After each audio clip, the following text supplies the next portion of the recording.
Hello à vous, j'espère que tout va bien pour vous. Alors aujourd'hui, une fois de plus, on va s'immerger dans l'univers des contes de fées, comme on avait pu le faire avec le petit chaperon rouge que vous pouvez retrouver ici.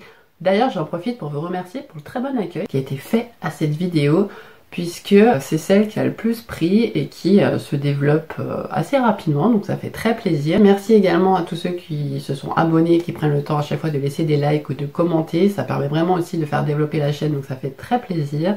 Dernière petite chose sur le décor, donc j'ai changé de pièce comme dans la dernière vidéo, sauf que bien je n'ai toujours pas aménagé, j'ai pas eu le temps. Les seuls objets que j'ai mis finalement, je suis devant, donc c'est complètement stupide, mais bon c'est pas grave, on va arranger ça, vous inquiétez pas.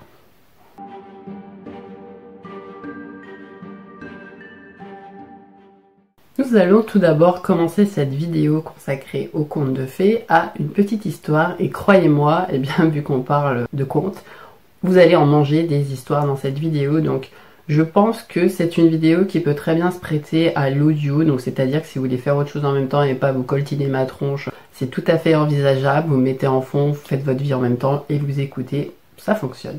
Donc c'est l'histoire d'une jeune esclave grecque qui s'appelle Rhodopis, que l'on a renommée Rhodope en français, et un jour, cette jeune esclave, elle prend son bain.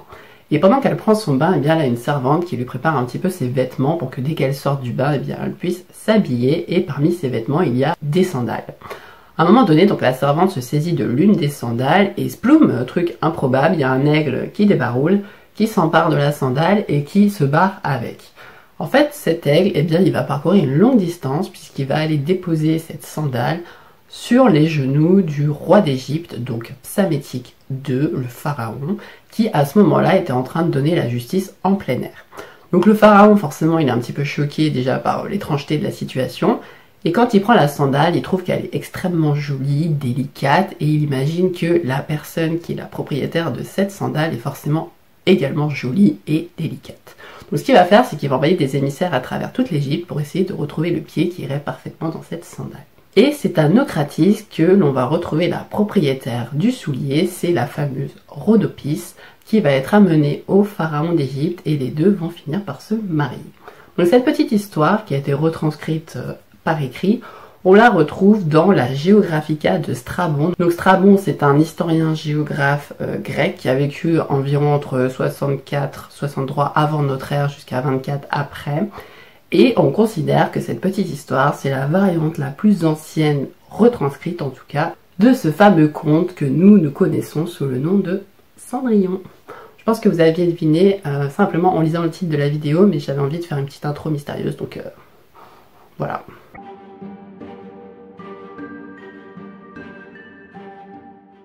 Tout d'abord, je tiens à vous dire que je me suis focalisée exclusivement sur l'Europe de l'Ouest, mais que Cendrillon, c'est un conte classique qui raconte le passage de l'enfant des cendres vers le trône, qui se retrouve à toutes les époques et surtout dans toutes les cultures du monde. Donc je pouvais pas faire une vidéo de 10 heures. Et en plus de ça, j'en reparlerai un petit peu à la fin, mais je trouve qu'il y a pas mal de personnes qui ont extrapolé et qui ont voulu trouver des Cendrillons à des endroits du monde où les contes qui étaient racontés là-bas étaient en fait très spécifiques à la culture locale et n'avaient strictement rien à voir avec Cendrillon. Tout ça pour dire que j'ai dû recentrer le propos. Ainsi, dès le milieu du Moyen-Âge, donc 10e, 11e siècle, on trouve en Europe la légende de la petite Mathilda. Mathilda, c'est une gardeuse d'oie qui un jour de sa marraine va recevoir une pomme d'or qui lui permettra d'exaucer 3 vœux. Donc les 2 premiers vœux, elle va les passer en belle tenue, parure, etc. pour se rendre au bal qui est organisé par un chevalier qui est aussi beau que riche. Mais à chaque fois, à minuit, la jolie Mathilda disparaît, devient invisible et le prince désespère un petit peu de pouvoir l'attraper et l'épouser. La 3e fois, donc Mathilda fait son dernier vœu, elle se rend une fois de plus au bal, mais cette fois-ci le prince va lui offrir une bague. Et c'est grâce à cette bague qu'après minuit, il va pouvoir organiser des recherches pour retrouver cette jolie jeune fille et les deux finiront par se marier. Donc déjà là on voit bien que ces récits de tradition orale qui circulent en Europe se rapprochent de la Cendrillon que l'on va connaître nous, même s'il y a certains éléments emblématiques comme la pomme d'or ou la bague qui vont être remplacés par d'autres objets avec des symboliques qui ont en fait évolué au fil des siècles et des mentalités. Et donc il faut bien avoir en tête que, comme pour les versions orales qui se modifient au fil des passations, les récits écrits n'ont pas donné une forme fixe à Cendrillon que l'on pourrait dire voilà, c'est ça la version authentique, la vraie Cendrillon. Non, chacun et chacune apporte sa petite pierre à l'édifice, tout simplement parce que voilà, il voit tel symbolique dans tel objet du récit, parce qu'il a une accointance particulière avec telle partie de l'histoire. Enfin bref, on s'approprie les contes, c'est ce qui les fait vivre et c'est ce qui est un petit peu dommage aujourd'hui puisqu'ils ont tendance à disparaître. Bien entendu, je ne vais pas pouvoir vous raconter toutes les versions écrites qui ont pullulé à travers l'Europe, notamment à partir du XVIIe siècle, mais j'en ai sélectionné quelques-unes que je trouvais particulièrement intéressantes. La première, c'est celle qui a été mise par écrit par un auteur italien, donc Giambattista Basile, qui était un poète courtisan, et qui, 2 ans après sa mort, en fait, a vu la publication, enfin, il l'a pas vu du coup puisqu'il est mort, mais bref, son recueil a été publié, et qu'en français, on trouve sous le nom de Le Conte des Contes, ou en italien, Le Conto degli Conti, ou Pentamerone. Et à l'intérieur de ce recueil, eh bien, on trouve notamment l'histoire de la Gatta Cenerentola, qui veut dire qui veut dire la chatte des cendres, et qui se rapproche beaucoup de Cendrillon, comme vous allez le voir.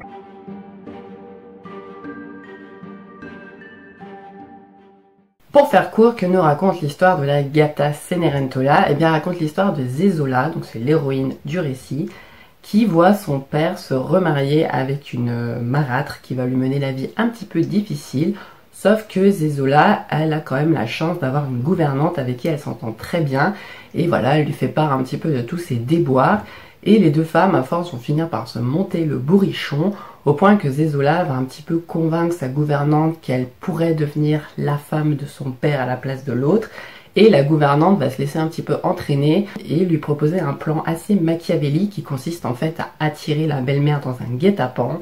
C'est ce qui va se passer et Zezola va rabattre le couvercle d'un gros coffre pendant que sa belle-mère est en train de fouiller dans les vêtements et ça lui tranche la tête. La belle-mère mise hors jeu, Zezola va convaincre son père d'épouser la gouvernante et là c'est le grand bonheur, Zezola a enfin une maman aimante. Sauf que le bonheur est de très courte durée puisque la gouvernante va révéler qu'en fait elle a une vie avant et elle a 6 filles qu'elle ramène au palais et ces filles-là c'est elles qui vont vraiment mener la vie dure à Zezola et finalement lui donner ce surnom de chatte cendreuse puisqu'elle devient un petit peu leur servante, dort vers le foyer de la cheminée, etc. etc.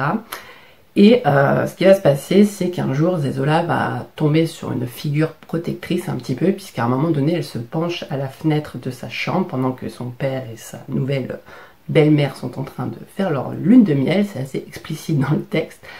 Et la colombe qui est en face d'elle va lui dire « Si un jour tu as besoin de quelque chose, il faut que tu demandes la colombe de la fée de l'île de Sardaigne. » Le temps avance et à un moment donné, le père de Zezola doit se rendre justement en Sardaigne et il demande à chacune des 6 filles de la gouvernante, puisque maintenant il les préfère que sa propre fille, qu'est-ce qu'elle voudrait qu'il leur ramène. Donc chacune, voilà, une belle robe, un joli bijou, blablabla.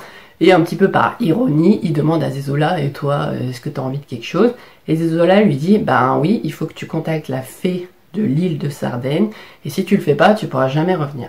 Et c'est effectivement ce qui se passe, à un moment donné, ben, le prince il veut revenir chez lui, sauf que son bateau n'avance pas, et il n'avancera que quand il aura contacté la fée. Donc c'est ce qu'il fait, et la fée en fait va lui donner 4 présents qu'il doit remettre à Zezola. Donc il y a un essuie-main en soie, un seau d'or, une pelle pioche d'or et un semis de dattier. Donc le prince il ramène ça à sa fille, Zezola est toute contente, donc tout de suite elle plante le dattier qui va pousser très vite et en fait chaque jour avec l'essuie-main elle doit le nettoyer et à un moment donné, eh bien, dans le palmier il y a une fée qui apparaît et cette fée va lui donner un petit peu une formule magique pour qu'elle puisse suivre ses sœurs qui voilà, vont de soirée mondaine en soirée mondaine. Et en gros, la formule magique, elle doit la dire pour être revêtue de beaux vêtements et en dire une autre pour perdre ses vêtements tout de suite. Donc c'est une sorte de formule magique pour être bien sapée. Donc ce qui se passe, c'est que Zezola, sous sa nouvelle identité, elle suit un petit peu ses sœurs partout et à un moment donné, eh bien, le roi du coin la voit et tombe tout de suite amoureux d'elle, sauf qu'il n'arrive pas à l'approcher. Il demande à un de ses domestiques de la suivre pour savoir qui est cette jolie jeune fille, sauf que le domestique il se fait un petit peu appâter puisque Zezola le repère et elle lui lance des pierres, enfin des pierres précieuses, de l'argent, enfin des choses que le gars se baisse pour ramasser parce qu'il est appâté par le gain et pendant ce temps-là elle file. Donc ça se reproduit à plusieurs reprises jusqu'au moment donné où le roi dit à son domestique, là maintenant tu vas faire quelque chose pour vraiment me trouver l'identité de cette fille, sinon je vais te donner des coups de bâton. Donc ça motive un petit peu le domestique qui va réussir un petit peu en poursuivant Zezola à récupérer une des pantoufles que Zezola va perdre en chemin. Et donc là, le roi va organiser un grand bal et convier chaque jeune fille à essayer la pantoufle, jusqu'au moment où c'est Zezola qui se présente à lui. Là, il la reconnaît tout de suite, mais il fait quand même le test. Et la chaussure qui était dans sa main, en fait, elle saute directement au pied droit de Zezola et les deux finissent par se marier.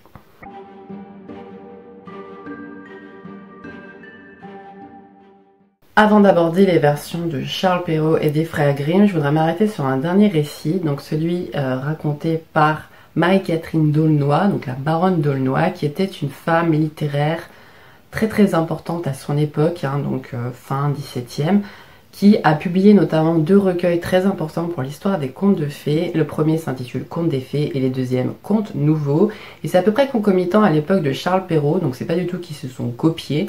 C'est juste qu'en fait la baronne d'Aulnoy, ça faisait un moment qu'elle écrivait, puisque dans son salon littéraire, elle a rencontré beaucoup de conteuses très célèbres à l'époque, et ça lui donnait envie de s'initier aux contes merveilleux. Et il se trouve que quand Charles Perrault a publié ses contes de ma mère Loi en 1697, eh bien la baronne d'Aulnoy s'est dit pourquoi pas moi, et du coup elle a publié les contes qu'elle avait déjà écrits auparavant. Donc c'est une femme très importante, et on dit même qu'à leur époque, eh bien, elle était plus célèbre que Charles Perrault.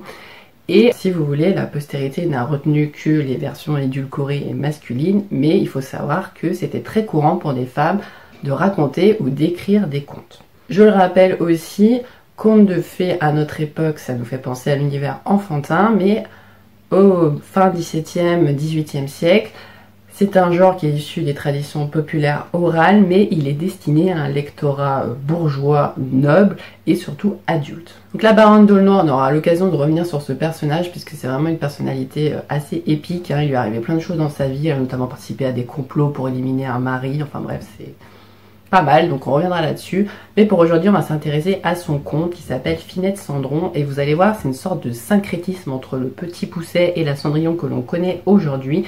Et surtout, c'est une des dernières versions qui contient un côté un petit peu original et subversif, beaucoup moins édulcoré ou moralisant que peuvent l'être les contes de Perrault ou des frères Grimm.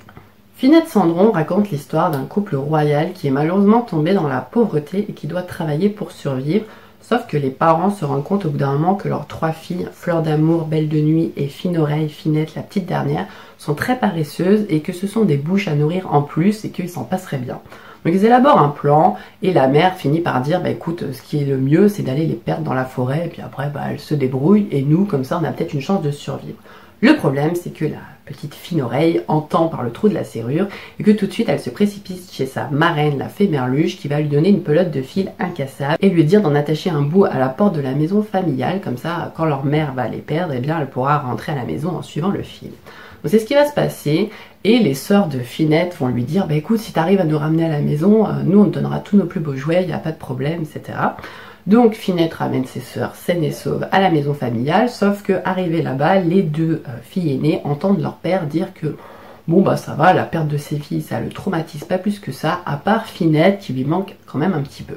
Donc les 2 filles sont très jalouses et refusent de donner leurs jouets à Finette comme elle l'avait promis et vont même jusqu'à l'abattre. Donc, enfin l'abattre battre.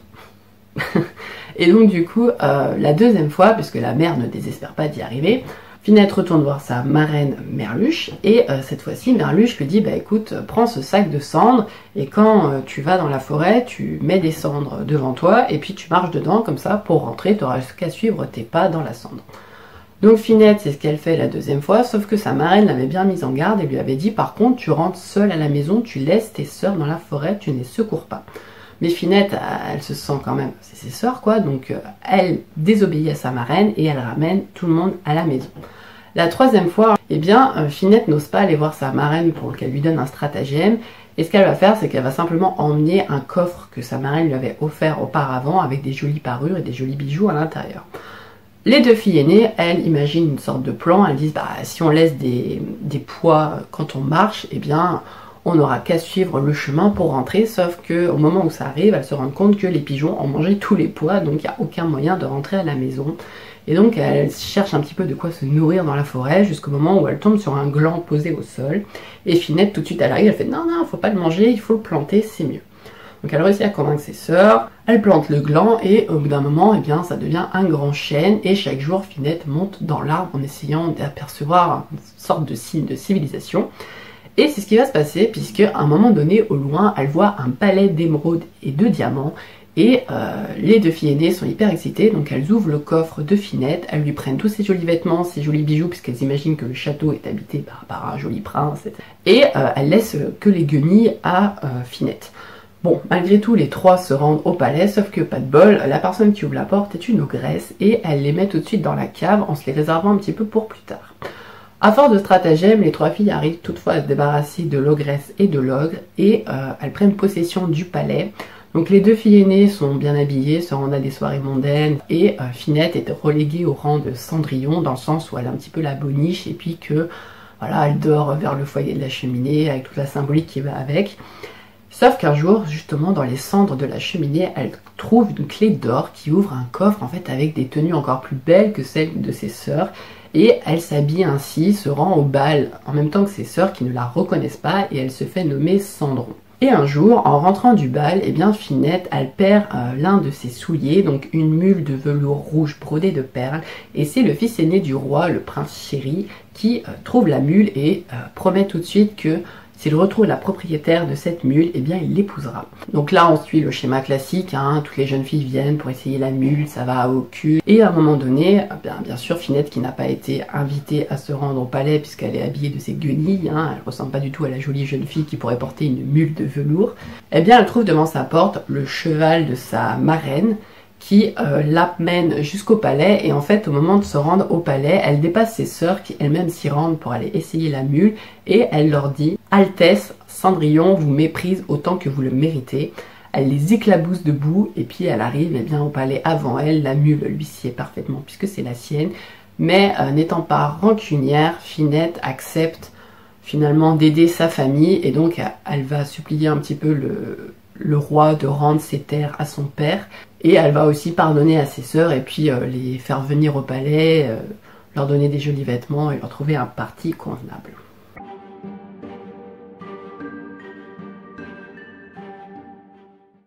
On en arrive maintenant à la version de Charles Perrault qui publie Cendrillon ou la petite pantoufle de verre dans son fameux recueil de 1697, Les Contes de la Merlois. Et dans ce récit, eh bien, on retrouve tous les éléments qui ont été adaptés plus tard dans le film de Walt Disney, donc c'est pas la peine que je vous le raconte, c'est une adaptation assez fidèle.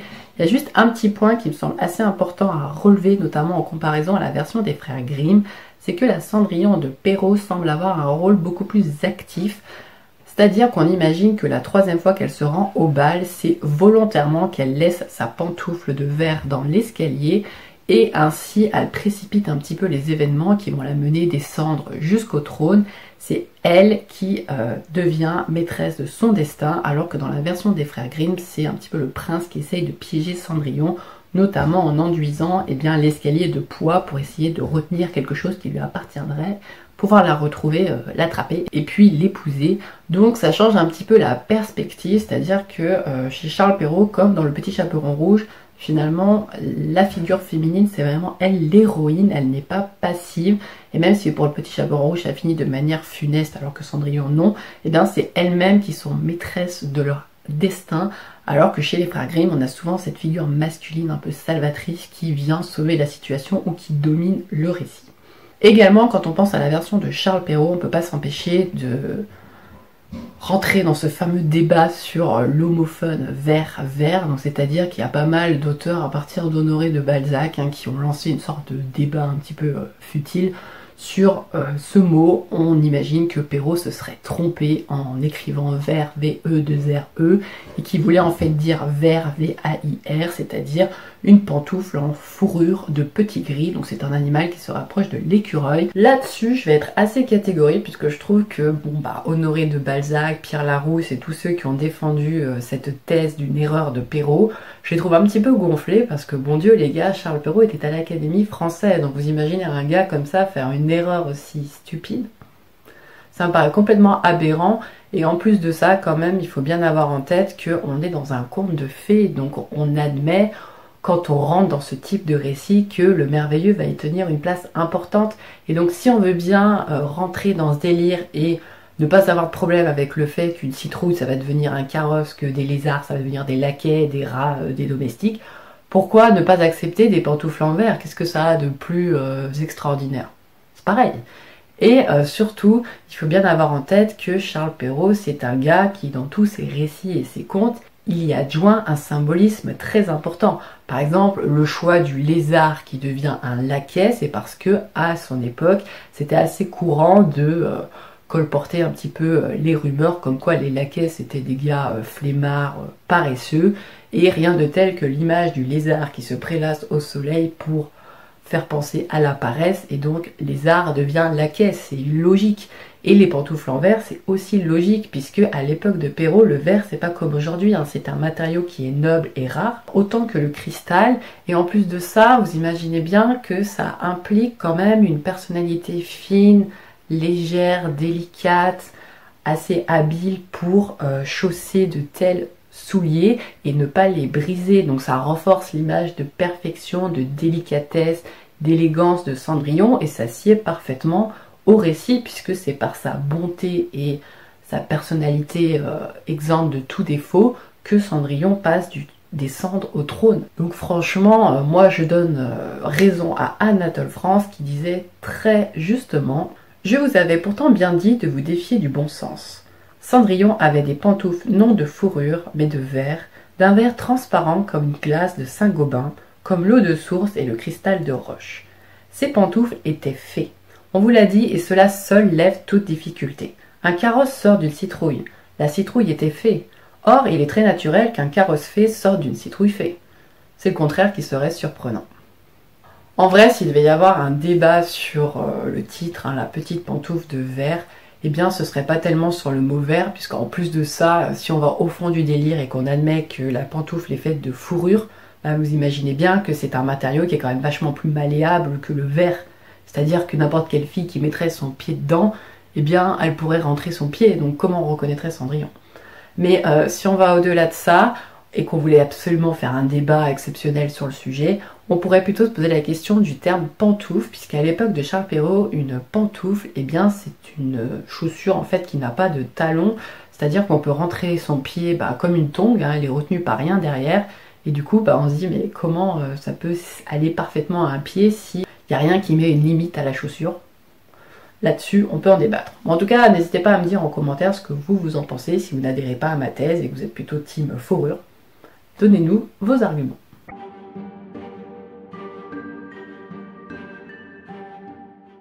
Concernant la chaîne Poutel, donc la Cendrillon des frères Grimm, il n'y a pas grand chose à dire, hein, ça suit sensiblement le récit classique déjà amené par Charles Perrault, si ce n'est que, comme je l'ai dit, Cendrillon a un rôle un petit peu plus passif. Et il y a certains détails qui sont modifiés, par exemple, elle n'est pas obligée de rentrer avant minuit, sinon elle se transforme en Cendrillon avec ses guenilles.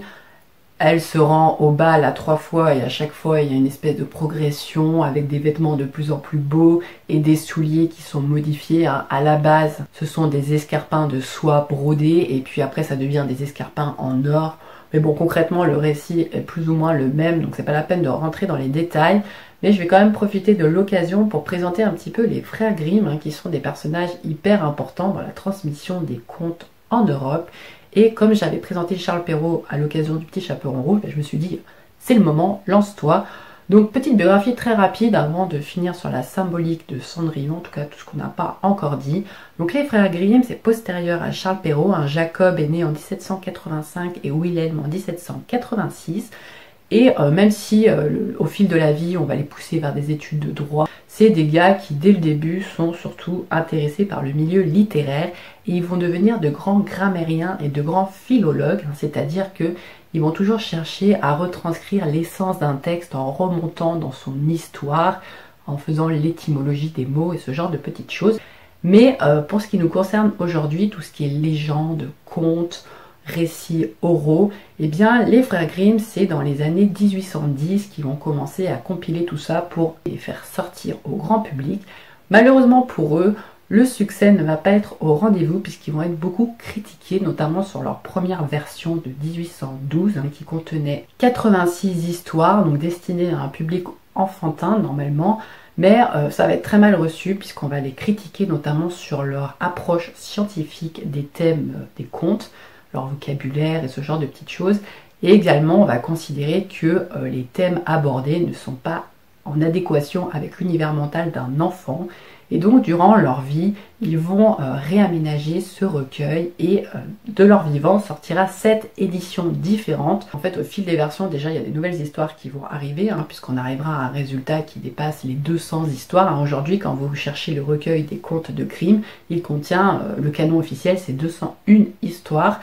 Et ce qui va se passer, c'est qu'ils vont énormément simplifier les récits.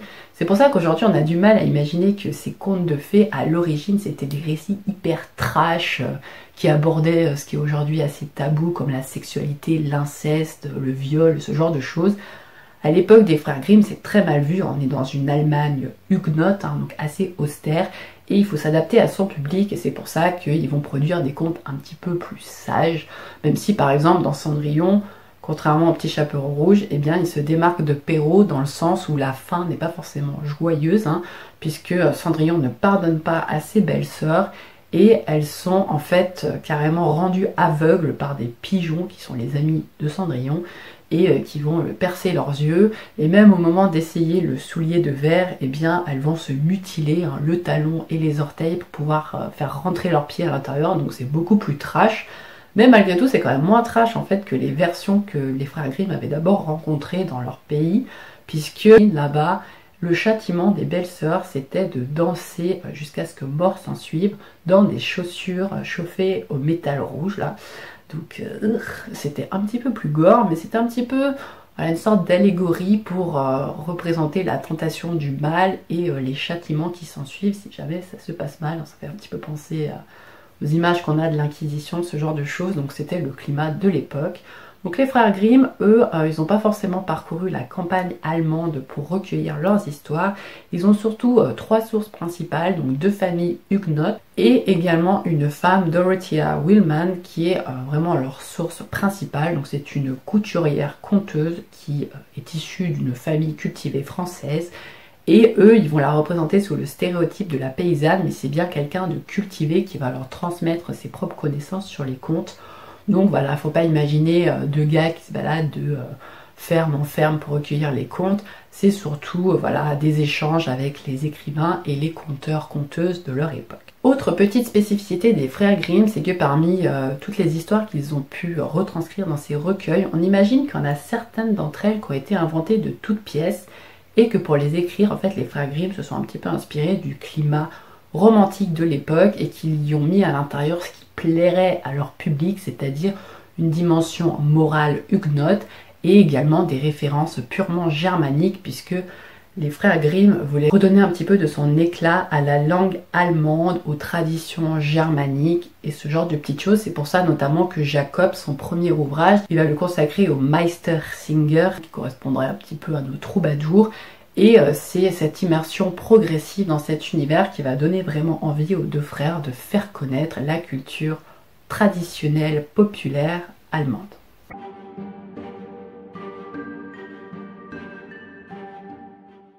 Dernière partie de cette vidéo consacrée au conte de Cendrillon. Alors je ne vais pas vous faire un commentaire littéraire, rassurez-vous, mais j'avais encore quelques petits éléments sur la symbolique à vous transmettre. Et je me suis dit que c'était aussi des pistes éventuelles pour en discuter dans les commentaires. Alors pourquoi on raconte Cendrillon aux enfants? Qu'est-ce que ce conte il va apprendre aux enfants? En quoi il va les éduquer?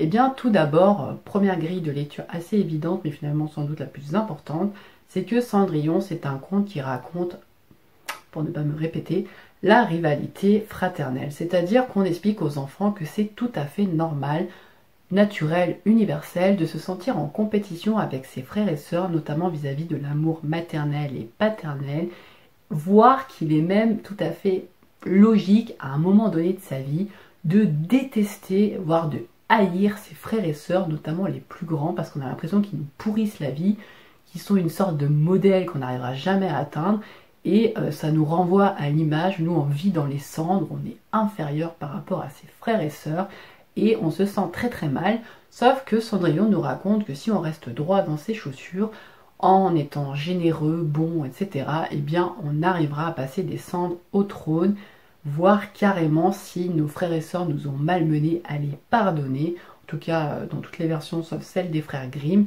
et que donc voilà, il ne faut pas perdre espoir, le vilain petit canard peut se transformer en un magnifique cygne. D'ailleurs, je trouvais assez intéressant de noter qu'avant Perrault et les frères Grimm, finalement, les sœurs de Cendrillon, c'est ses sœurs de sang et non pas des belles sœurs. Alors je me suis dit, est-ce qu'il y a eu ce transfert parce que finalement la notion de famille a évolué au cours de l'histoire? Est-ce que c'est parce que c'est plus facile de diaboliser des figures qui partagent pas notre sang? Je sais pas trop. Il y a aussi la figure de la belle-mère, hein, qui est très très importante. Celle-ci, elle est tellement universelle qu'elle est présente dans énormément de contes et j'avais envie de l'aborder, mais plutôt par exemple dans le conte de Blanche-Neige, qui risque d'être le prochain conte que j'aborderai. Dites-moi en commentaire si ça vous tente ou si vous avez d'autres préférences, il n'y a pas de souci. Donc ça, c'est une première grille de lecture. La deuxième, elle est plus associée à l'objet de la chaussure, dans lequel il est assez aisé de trouver une signification sexuelle, même si certains, comme Bruno Bettelheim, qui est un psychanalyste qui a beaucoup écrit sur les contes de fées et qui a vu dans ses contes énormément de références sexuelles, sans aller jusqu'à son délire de la chaussure, orifice étroit et aussi fragile qui peut se briser, et le pied qui vient s'imbriquer à l'intérieur de cet orifice de manière pas franchement toujours délicate, qui peut peut-être briser la chaussure et qui quand même sied parfaitement à l'orifice. Vous voyez où je veux en venir. Sans aller jusque là, il est vrai qu'il y a pas mal d'expressions de la langue française qui incluent des chaussures ou des pieds qui font référence soit à l'aspect purement sexuel, soit au fait de trouver un mari, hein, par exemple trouver chaussures à son pied, prendre son pied, ce genre de choses.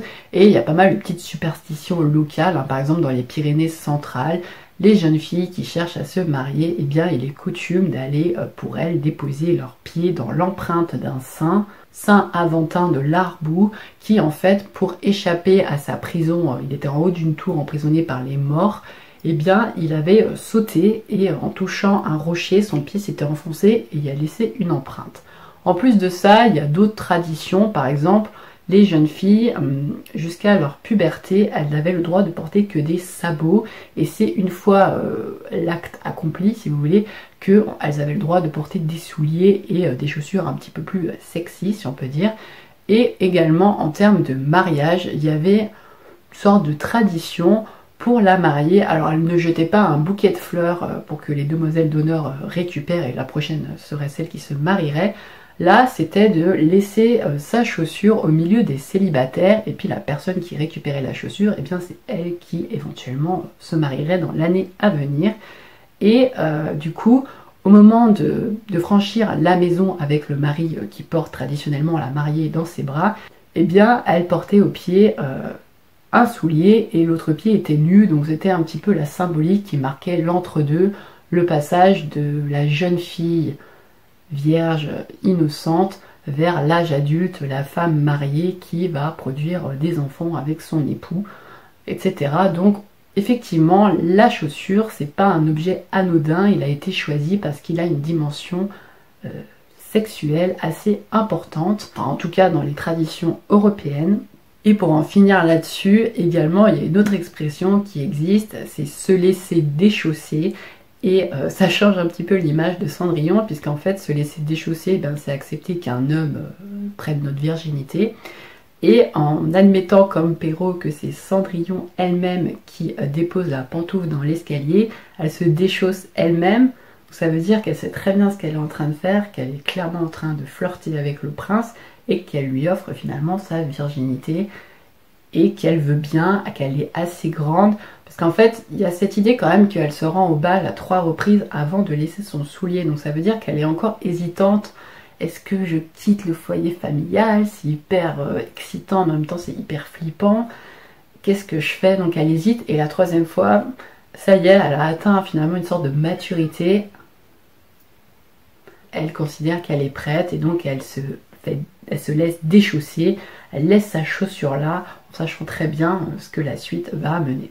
Après, il y a des psychologues qui ont pas mal théorisé sur Cendrillon. Par exemple, il y a une sorte de complexe de Cendrillon qui a été théorisé par Colette Downing, qui explique qu'en fait, à cause de l'éducation qui est très différenciée entre les filles et les garçons, eh bien, il y aurait ce désir chez certaines femmes, et c'est pour ça qu'elle fait référence à Cendrillon, d'être prise en charge par autrui, particulièrement par un homme, et c'est-à-dire cette peur d'être indépendante, cette volonté finalement de passer du joug du père au joug du mari, d'être incapable de s'affirmer par soi-même, de vivre par soi-même, de quitter le foyer familial pour aller vivre seul, ça paraît inconcevable. Et ça, cette psychologue, elle explique que c'est à cause de l'éducation, puisque aux garçons, eh ben, on leur offre des jeux quand ils sont petits où ils deviennent les maîtres du monde, alors qu'aux petites filles, on raconte notamment des histoires avec l'idée que pour accéder à l'âge adulte, pour devenir une femme, eh bien,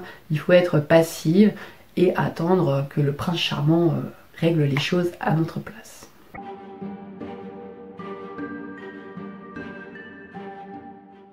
Et voilà, on a terminé cette seconde vidéo consacrée aux contes de fées, plus particulièrement aux contes de Cendrillon. Donc j'espère que la vidéo vous aura plu. J'ai pris pas mal de temps pour l'écrire parce que je voulais vraiment lire toutes les versions et essayer de vous rendre un contenu qui mêlait à la fois bien, des récits un petit peu moins connus de Cendrillon et également une symbolique qui allait au-delà des clichés habituels. Donc j'espère que le résultat est satisfaisant. Si c'est le cas, n'hésitez pas à me laisser un petit like, un petit commentaire avec vos propres théories sur Cendrillon. Et également, si vous voulez me proposer un conte pour une troisième vidéo, moi je pensais à Blanche-Neige, mais on peut très bien partir dans un autre univers, il n'y a pas de problème. Également, n'hésitez pas à vous abonner si ce n'est pas déjà fait. Pour ceux qui l'ont déjà fait, bah merci beaucoup. Allez faire un tour sur le site web et sur la page Facebook. Et je finirai juste sur une petite anecdote, si on veut. C'est-à-dire qu'il y a pas mal de chercheurs qui ont essayé de recenser toutes les variantes existantes de Cendrillon. Donc il y en a des centaines, voire des milliers, tellement c'est répandu. Mais comme je le disais en début de vidéo, moi je trouve qu'il y a beaucoup de chercheurs qui vont chercher des Cendrillons là où il n'y en a pas. C'est-à-dire qu'ils veulent absolument appliquer le schéma Cendrillon à des récits qui finalement ont une morale, un univers qui est totalement décalé par rapport à Cendrillon. Et notamment, on s'est rendu compte que sur tous ces récits, il y aurait le quart qui serait en fait des Cendrillons masculins. Donc la figure principale serait un héros masculin. Alors j'en ai lu quelques-uns, par exemple on parlait du bateau qui va sur mer comme sur terre, Askeladden, c'est un récit norvégien, je les ai lus et franchement, pour moi ça se rapproche beaucoup plus du Chaboté que de Cendrillon, et le seul récit que j'ai lu qui m'a fait vraiment penser à Cendrillon et dont le héros était masculin, c'est un récit russe, Sivko Burko, où là on retrouve effectivement les éléments de Cendrillon, c'est-à-dire que le garçon, eh bien, il est malmené dans sa famille, il est aidé par une figure protectrice, donc là en l'occurrence un cheval magique, et il se fait reconnaître de la princesse grâce à une serviette brodée qu'il lui a volée.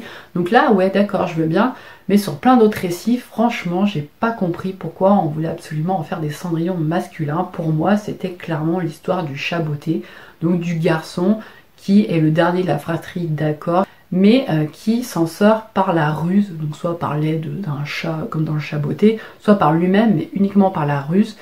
Donc voilà, je ne sais pas si vous connaissez ces récits, ce que vous en pensez, mais je trouve voilà, que ça a été quand même pas mal extrapolé et que finalement vouloir mettre des Cendrillons de partout, c'est un petit peu casser le côté unique de certains récits et de certaines cultures, donc c'est un petit peu dommage. Allez, je vous laisse tranquille, ciao!